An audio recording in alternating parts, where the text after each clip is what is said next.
It's GAC teams fed to you through a video on YouTube.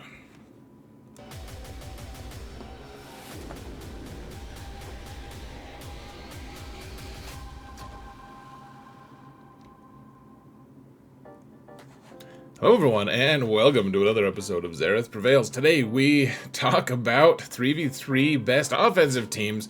We also talk about the best defensive teams in a different video. So you guys can choose to skip this one if you want to.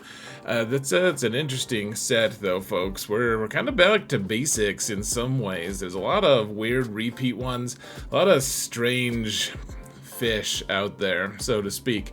My patrons aren't strange fish, however. You guys are amazing, in fact. Thank you guys so much for your support. I really appreciate every single one of you. Thank you guys. Cheers. Seriously, you're amazing, and I appreciate you. And if you want to support this channel for free, folks, all you gotta do is hit that thumbs up button, like, subscribe, and comment. Let's mount that algorithm, shall we? Shall we? It's surprisingly high-grade algorithm. I hope you guys know what I'm referencing here. If you don't, you should come watch one of my streams. In fact, we deal with things on streams and stuff. Oh, hold on, hold on. Whoa, I fixed it. Madness. We're here, folks. We are here, and it's time to talk about best offensive teams in 3v3. There are a lot of teams that are going to be tough to beat, and we don't know how to beat them yet. And we're in a strange place too, where a ton of new teams and characters and stuff are out, and no one is caught up unless you've been spending some amount of money. And that's fine if you want to spend that money, that's totally fine. I haven't spent that money, however, and so I'm in the same place as a lot of people. I don't have all the new stuff, but we still have to counter it, right? If we're going to play GAC as well as we can. And so here are some good ideas for teams, I suppose. First off, I do want to give a huge shout out to Tom Ford. He gives great ideas for these teams. I usually consult with him these days before I make these videos, and he deserves some credit for the teams that I have created. So that being said, here we've got we're probably gonna keep 4 Galactic Legends for offense this season, including Jedi Master Kenobi. We don't know really how we're going to counter. So first off, the Great Mothers are still a huge problem. With their bespoke Datacron, they are ridiculously strong, especially because the counter that we used to be able to use with Supreme Leader Kylo with Crew as the lead is no longer it's not available because set 16 dusted, and good riddance to it, but we needed that set to be able to kill the current Night Sister menace. And so the only other one that's really going to be able to function well is going to be this Jedi Master Kenobi squad, and you need that Plo Koon offense Datacron. It's not an offense Datacron, it's just a Datacron, but you're going to keep it on offense, so I suppose you could call it that, because he's going to assist. First off, he's going to be taunting, and then he's going to assist and chop the taunt off of Morgan, and then you're going to be able to use Cat to destroy, delete, whatever you want to call it, the Great Mothers, and then hopefully you don't get deleted by Spirit, etc. But one way or another, this team should win. And if your opponent if they don't have the Great Mothers, which a lot of people are going to have them by the end of this season, a lot of the people who take the game seriously but don't spend money will have that Night Sisters team, including myself. They're going to have that on defense. It's not going to be as good without the bespoke Great Mother's Datacron, but it's still going to be a good team, and we're going to need something to beat it. Obviously, things may change, and I'll hopefully have a video out talking about better, more efficient counters, but one way or another, it's ludicrous to think that we need one of the best teams in the game to just to beat a marquee squad, a squad full of 3 marquees, or is it 5 because there's 3 Great Mothers? One way or another, it's going to be a tricky thing indeed, now that Crew isn't here to save us. Okay, so next we have Sith the Eternal Emperor, and let's just throw in Supreme Leader Kylo here, because they've actually very similar teams and builds. When I was looking at it, guys, I always do this research and look at the percentages and try to figure out what the best counters to the most things out there. One thing that I noticed was armor was part of every best version of every team. So if you want to counter things with if you want to counter things like Leia or Jedi Master Kenobi with Plo or Jabba, for instance, a lot of times armor is going to factor into those teams on both the Sith Eternal Emperor's side and the Supreme Leader Kylo side. Kind of interesting.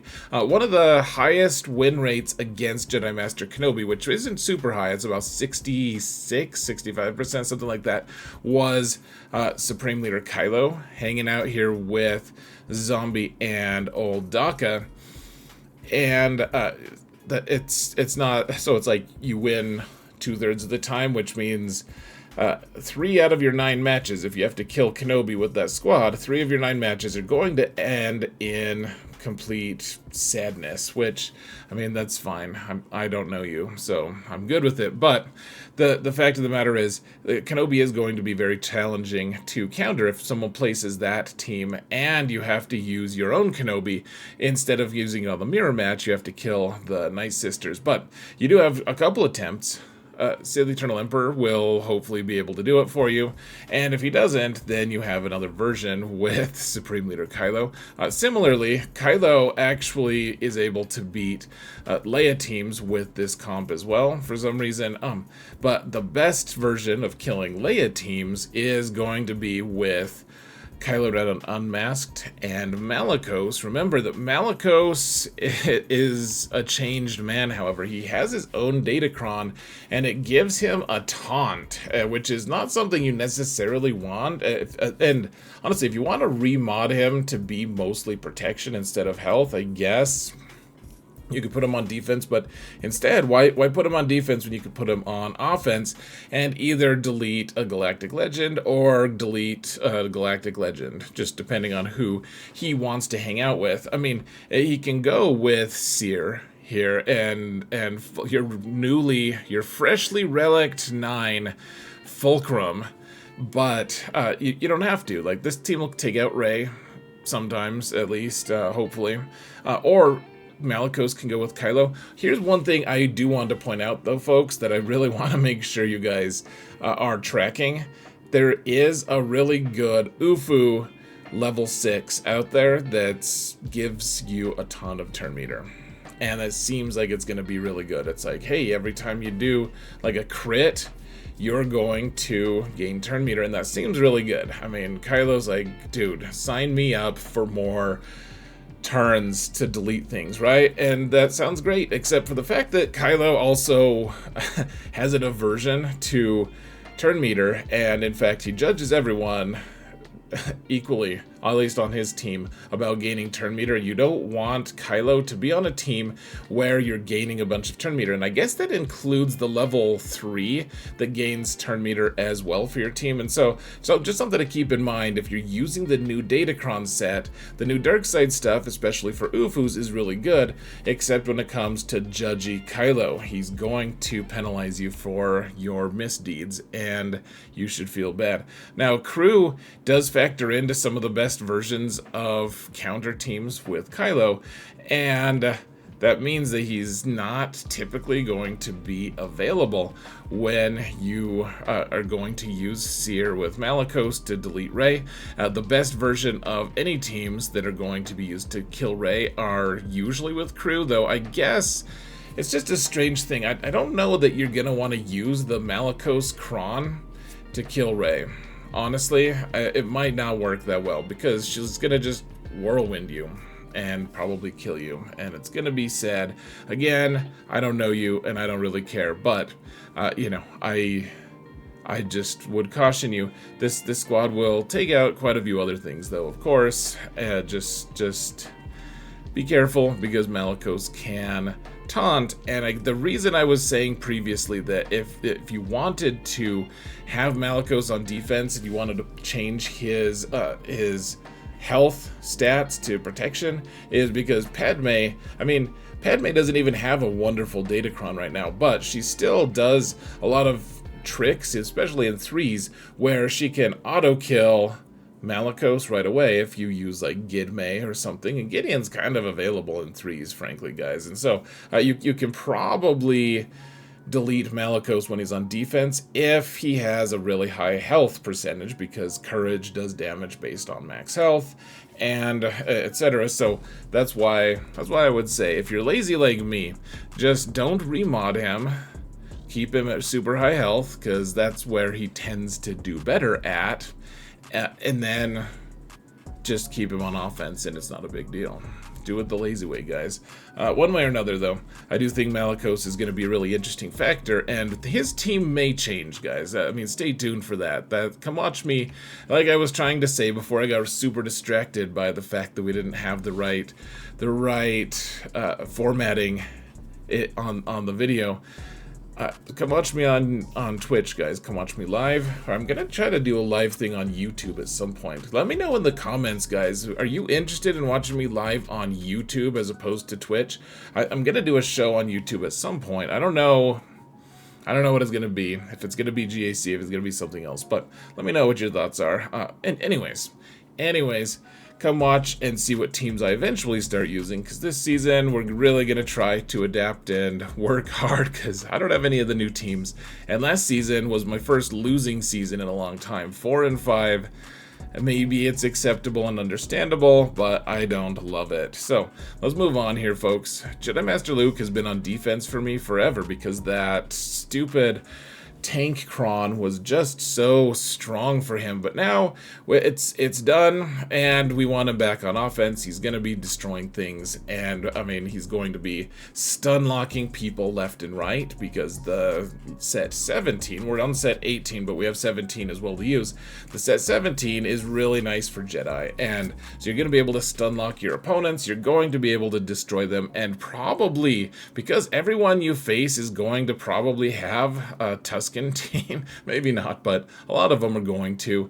If that's the case, you're going to want to use this Jedi Revan team here to kill the Tuskens, because that's apparently a counter. I used it a ton last season, and we deleted every single Tusken squad out there, but if we do that, then Jedi Cal is available, and he can just snuggle up to old man Luke and delete your enemies and stun them along the way. It's a good time, folks. Hermit Yoda can train them both. It'll be a good time. It'll be fun. They'll sing Kumbaya, which no one is sure what that means these days. We don't have a proper translation. Now, we have Inquisition. They might be okay on defense. I really hesitate to ever put them on defense these days, because Malgus just deletes them so hard usually, and there's just a lot of, like, Bane usually beats them. Traya can beat them usually. They do have some really cool stuff. That they have a lot of good turn meter gain if you want to do that build. They have, I mean, they can make themselves thick. We have the dark side thick crons in play, but I think that this squad is going to do pretty well on offense as well. Grand Inquisitor has his own Datacron, and it kind of almost hints toward maybe not using Reva. It's like, guys, if you use the Grand Inquisitor cron, you can't get stunned. And Reva's like, dude, I have that covered. You don't have to worry. You can't get stunned while you're hanging out with me. And he's like, well, we don't need you now, because we won't get stunned. And the truth is, you still want Reva with Grand Inquisitor. Don't split your Inquisition, guys, unless it's to make a second lesser awful team, and that's fine. That's your prerogative, but I mean, I'll judge you for sure if you do that. So just keep that in mind. So the Inquisition team is going to be able to kill some good stuff. Probably, I'm interested to see if we could take a bite out of Kenobi, or if we're just going to be relegated. I mean, at the end of the day, maybe this team does need to go back on defense, but I kind of don't think so. I think there's just too many things that counter it these days, and giving them the thick cron, especially in 3s, is probably not impactful enough. I think this squad is probably going to end up just killing some of, like, the top, like, A-level teams that aren't Galactic Legends, or if you see a Jedi Master Luke team, probably take that out. I am really interested. I think we definitely need some footage, at least, of Reva trying to take out Jedi Master Kenobi. I would really like to see that. Would you like to see that? Comment below. Just kidding. Don't comment about that. We have Malgus, and I mean, this is the best build, and poor old Basti gets left out, but I mean, there's 3 characters that are essentially mandatory Relic 9s. I realize not everyone sees Malgus as a mandatory Relic 9, but I don't see, like, he's a top 5 character beyond Galactic Legend. Like, he's in every facet of the game. He's amazing, and all of his amazingness hinges on how high his health is, and because he's a tank, he gets an inordinate boost of power of health. In fact, going from Relic 8 to 9, I don't know how people aren't Relic 9ing him. My small account at 8 million has a Relic 9 Malgus, guys. He has I have 2 Relic 9s on that account. The fish and Malgus. So yeah, go do that. This isn't a Relic 9 video, but seriously, he's amazing at Relic 9, and it makes your team look so cool, guys. I mean, it's just this sheer wall of Relic 9 that your opponents have to scale if you put it on defense, or if you're like me, put it on offense and just delete Inquisition or something like that. It probably does okay against Admiral Radis as well. I don't know. The fish is really good. He's going to be tough to beat. I think in 5s he's going to be tougher, though. In 3s, I think Malgus does fine. Let's see. So we have Bo-Katan. Sabine is no longer in the picture. And pretty soon she's going to be shoved all the way out of the picture because we're getting a new Sabine, if you didn't see the news, this weekend. But we're a Sabine with a green lightsaber, apparently. That's the thing we are getting in this game, because we had to. Bo-Katan still beats every iteration of Lord Vader. I'm interested to see how she's going to interact with Lord Vader, plus the new Maul with his Ufu stuff that he gets to revive and everything. I'm interested to see if that's enough to push the Lord Vader teams over the top to be able to maybe defend against Bo-Katan sometimes. But if she can't beat Lord Vader, she probably beats the Frog team, the Gungans. I'm guessing the Gungans are going to take a hit because there's no obviously amazing Datacron for the Frogs. Still going to put them on defense because they're obnoxious. And I do think that actually the Gungans are still significantly stronger than people think. But in 3s, they're probably weak. And Bo-Katan, at the very least, has a job taking them out. There's a lot of use for Bo-Katan in 3v3, especially. In 5s, usually some use. The CLS team, this is one of the few that I put on both the offensive teams and defensive teams video, because depending on where you're at, where you're situated, if you're in a Rhodium or lower, this team still trips people up like crazy. Now, right now we have the set with all the different mercenaries and all the stuff. Like this team doesn't have any Jedi, any Old Republic, any mercenaries. It doesn't have any of the, I guess it has one Ufu in it, but I don't know. I guess you can put an Ufu Kron on them, but it's a dark side one, so you're not getting anything for the light side.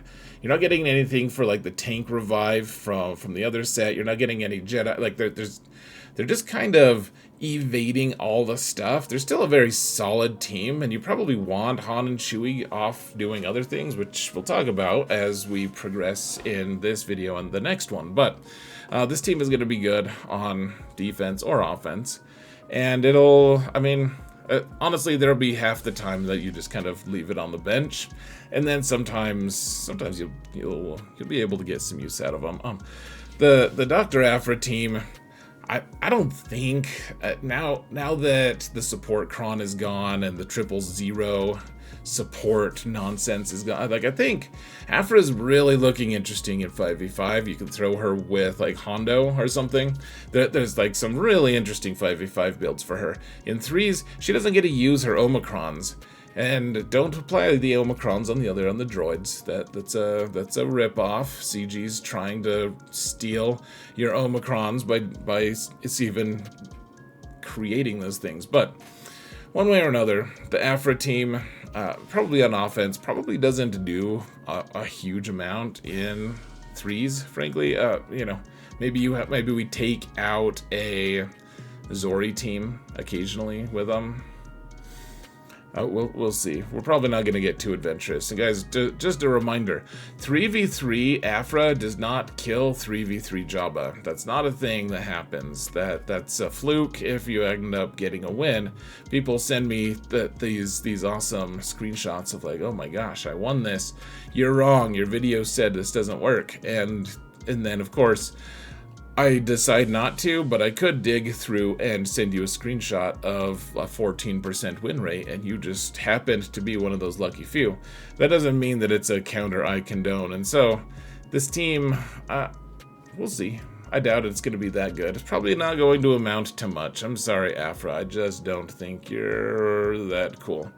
Okay, so here's the shockingly high-grade fish team, folks, and one thing that I've seen is K-2SO hanging out on a Leia team on defense, which I think is actually a fairly good idea, but this team kills... This is the real reason you probably don't want to put an Inquisition team on defense, because Adrad, I think, just destroys that squad.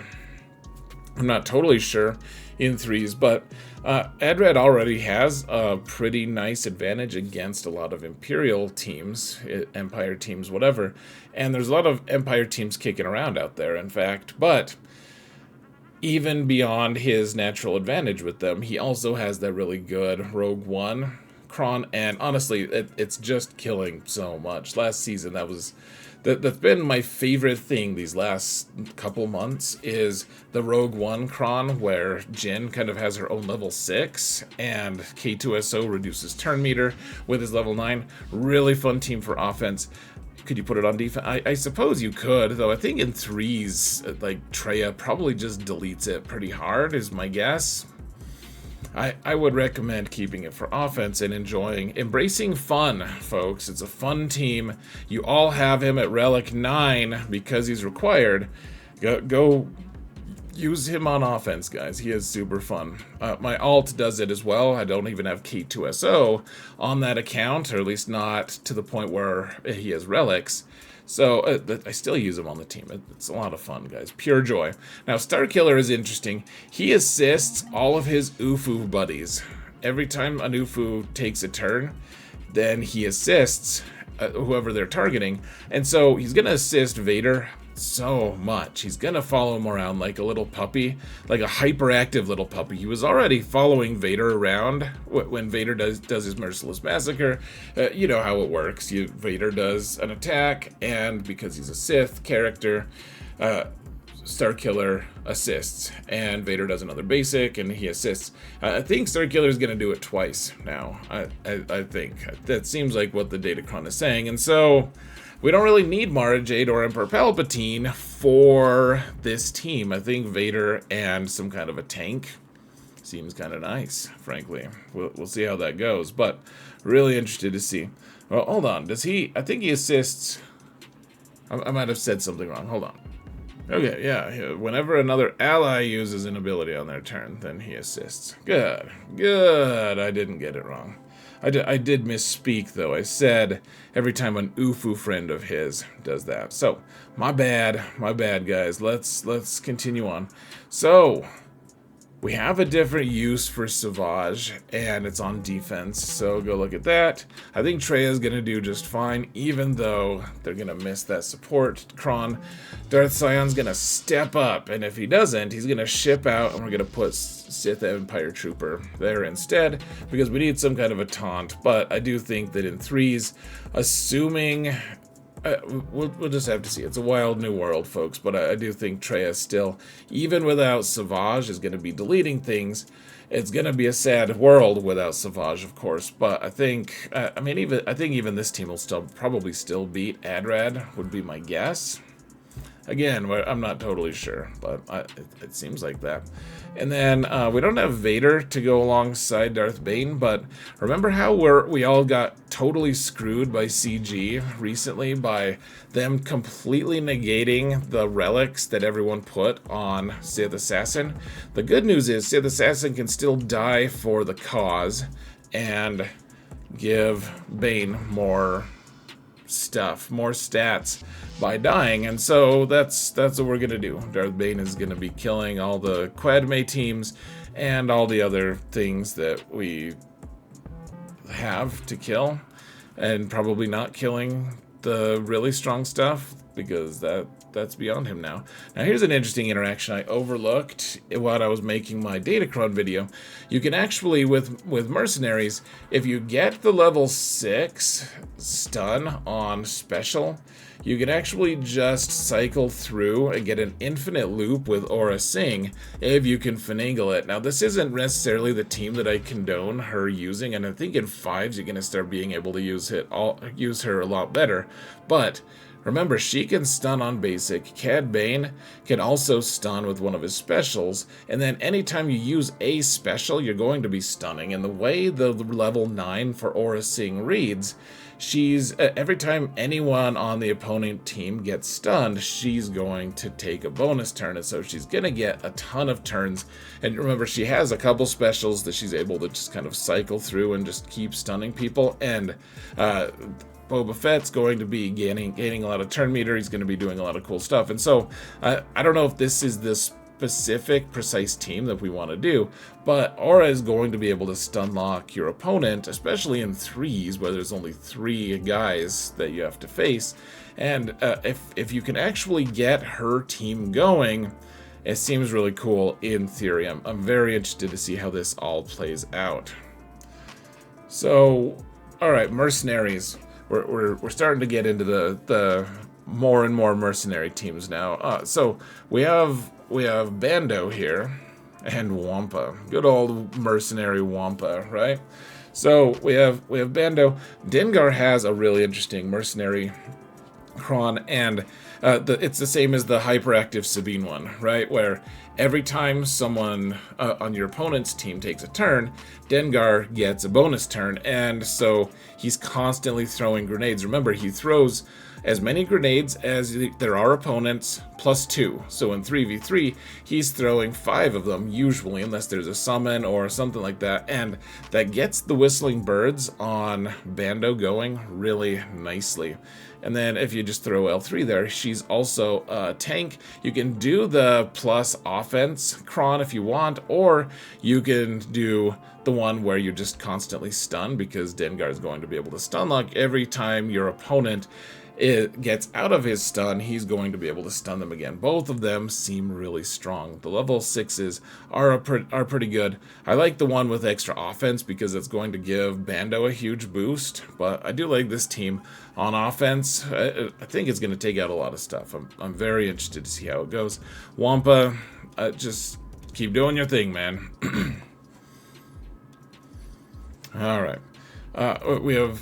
oh man, Hondo. Hondo looks so fun, guys. He looks like a really cool Datacron. Honestly, if you have Hondo and he would be a guy to throw an Omicron onto. He's gonna be pure joy for the next 4 months, at least when he's on offense. On defense, I have a feeling he's going to be quite the menace, in fact. So we might end up throwing him on defense, but why not play with our toys for a while first? I think Hondo with Dash is going to be good. Remember, Vandor is not going to revive Hondo.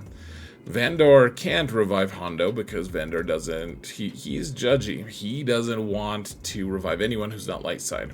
But Vandor does revive Dash, and that's good enough, I suppose. Vandor also does more damage than Dash. Dash is more of a facilitator for Vandor and for Hondo, because Dash is able to call Hondo to assist a lot.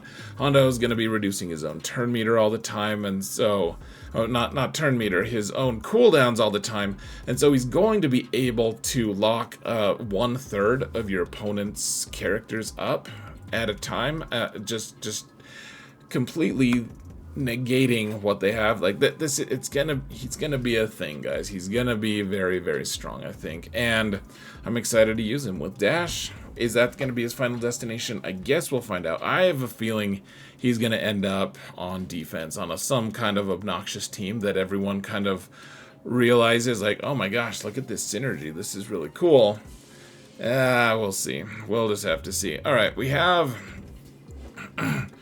We have the Night Sisters. They do have a Datacron, folks. This is the old school Night Sisters team, especially because Daka and Zombie are sometimes gonna go hang out with either Sith Eternal Emperor or with Supreme Leader Kylo. But these guys will kill Jabba. Sometimes, most of the time, even if he's on defense, we're gonna have to see exactly where that lands. Everyone, I think that there's some defensive builds that Jabba could potentially have, especially because he has access to some mercenaries to be on his team, though I don't know who you replace if that's the case. I guess Kersanta just is a mercenary, so that's who you add to that team. You add a character that's already been there, but one way or another, I do think this squad, it seems like they're still going to have some level of input on that Jabba team if you have a modded right. So, I guess go mod them correctly. Look at that. I've got Talzin. Oh, you can't see my modding, can you? You can just, it's like a zoom in on her face. Gosh, I apologize. That's hideous and awful. So, otherwise, I don't know what use that team's gonna have. Like, either kill a Galactic Legend or do nothing. Last season, I think I only failed the Jabba counter one time. In fact, these guys did really good for me last season.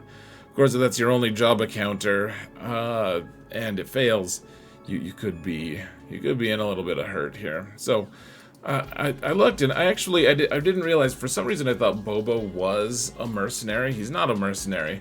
So maybe you add Jango here instead. But remember, Han gets to boost his offense by a huge amount because he's a mercenary. Chewbacca's not a mercenary. I don't know how he's not a mercenary, honestly.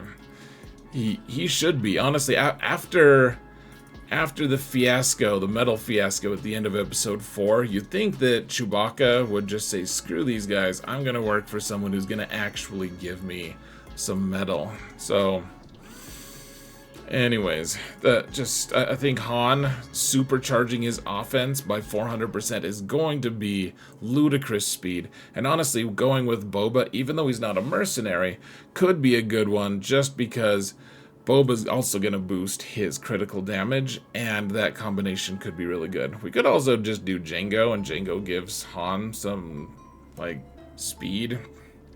That sounds a little lame. But we'll navigate that. I think this team will be pretty good on offense, though. Han is going to have some hard-hitting shots. He already hits hard. So let's see. We have the old bounty hunter team. We could throw Bosk on here if we wanted to. And let's see. I think Fennec is a mercenary. Yeah. And then Grief somehow isn't. How is he not a mercenary? And then this Mandalorian is also somehow not a mercenary, but Bando is. It makes very little sense to me. But then again, CG people are very small. Perhaps they're right. We have, yeah, that team might kill some Lord Vader teams. Probably not. Probably just gonna go on the bench because screw bounty hunters lately, right? CG. Iden team. I don't think it's good enough to go on defense, guys. I think that there's too many things that beat it. But the Iden team with Scout Trooper and Range Trooper, I think you can spare Scout Trooper if you have all the other Imperial Remnant teams up and running. So go do that, I suppose. And then we have... So this is going to be important, folks. I think...